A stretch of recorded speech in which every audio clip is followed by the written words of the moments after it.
All right, welcome to our Web Extra. You can only see this right here on the web. Steve Overmyer alongside baseball writer of the Wall Street Journal, Jared Diamond. Jared, we've been talking so much about the finances of what's going on right now with Major League Baseball and this war between the players and the owners. And there's going to be, for the first time, a special free agents camp at the IMG Academy in Bradenton. What's going on here? Is this basically going to be a staged parade for all of those players to just get in shape? In a way, look, these free agents all come from different places. They all have different access to different facilities. Some guys have great facilities near their homes. The guys who are represented by Scott Boras, for instance, have access to Boras's facilities. But not every free agent has that. Some of the free agents, international free agents, guys from smaller places, smaller agencies, they don't have that. So you could come here, you'll have a major league caliber facility, sort of work out, get what you need to get done, and you're close to teams. There'll be teams. Teams know they'll be there. They'll be popping in. They'll be swinging in to look at guys. It's just sort of a place to sort of be seen, be seen. Scott Boras's clients are not expected to go. The J.D. Martinez's of the world, these guys, they won't be there. And really, it's not for them. This is not for the big name free agents. This is for the smaller free agents, the guys that are looking for shorter deals, for less money, for maybe even a minor league deal. These are the kind of players that would benefit from this, not Jake Arrieta. He's right. going to get his money. One way or the other, he will get it. There's nothing that he can prove down at Bradenton that's going to outweigh what he's done on the field of a major league game. So it's not a tryout camp. It really is just to get in shape. It's just, we're going to work out. We're going to take grounders. Bo Porter's running it, a former major league manager. And it draws attention to the issue between the players and the owners. And it seems to always come down to money.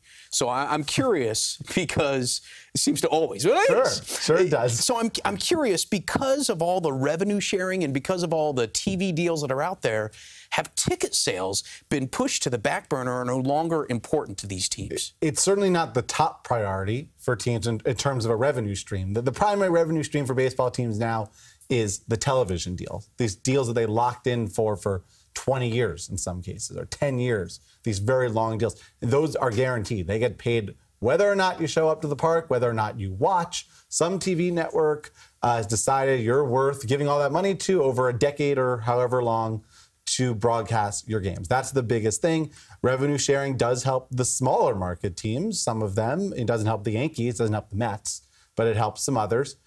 And ticket sales is sort of another revenue stream, but it's not the primary one. They prefer a big attendance, everyone would, but the TV deal rules the day now in baseball. Well, the CBA expires in 2021. I know that feels like it's so far away, but you wrote that the relationship between the players and the owners are as bad as it was pre-strike in the early 90s.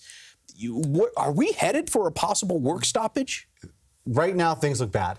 Right now, sitting here in 2018, it's hard to see a scenario where this ends smoothly. However, there's still 4 years left. There's 4 seasons to go. But nothing can be done in those 4 years. Well, look, you could renegotiate the CBA before that. They've done it before. They renegotiated the CBA when they installed steroids penalties. That was something that they got back to the table in the middle of the CBA and negotiated it in. I'm not saying that's going to happen here, because why would the owners do that? However, there could be change in union leadership between now and then. I'm not wishing anything upon Tony Clark, but I don't think it would be a huge shock if the players decide to go another direction. That could lead to a change. So, look, as I sit here today, do I think there'll be a strike?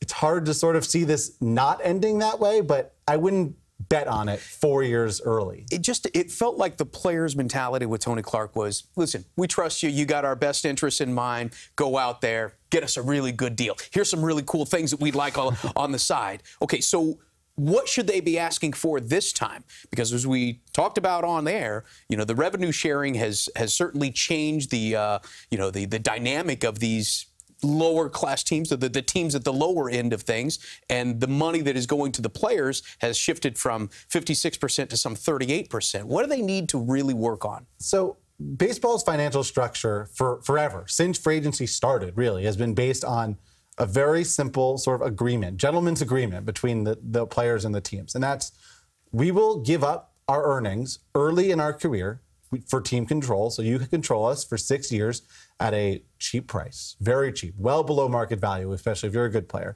But when we hit free agency, this great thing is free agency.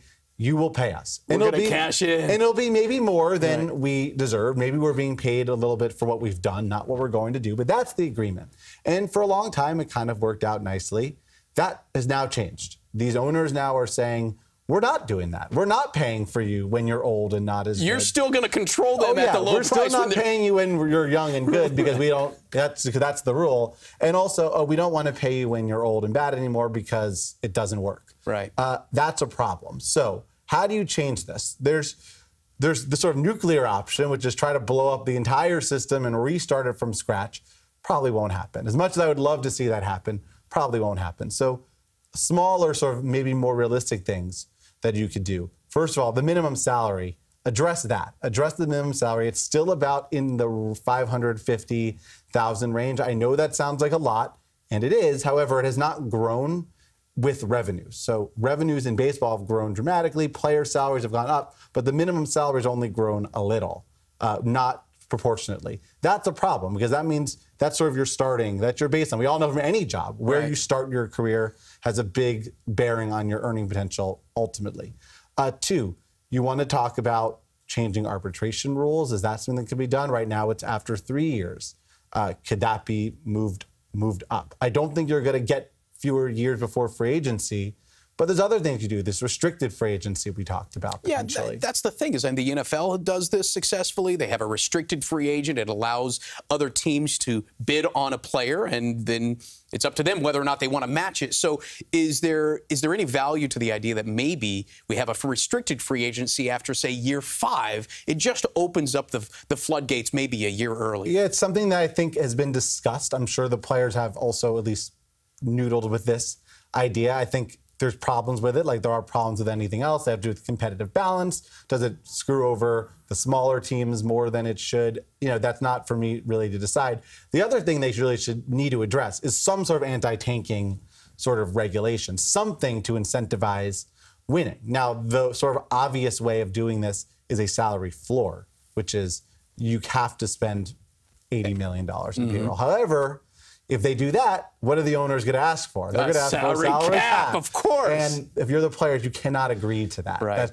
That is the one thing you can agree to. So I think that's going to be a stalemate issue where it's going to be, we want a floor, we want a cap. Well, we're not going to agree here. But something to incentivize winning, I think, is really important for the players. They need all 30 teams trying to win. That's something that Bud Selig talked about a lot. Right. If you get rid of hope and faith, if you stop believing your team can win the World Series every year, you fundamentally altered the game, the fabric of the sport. And that's a problem to me right now.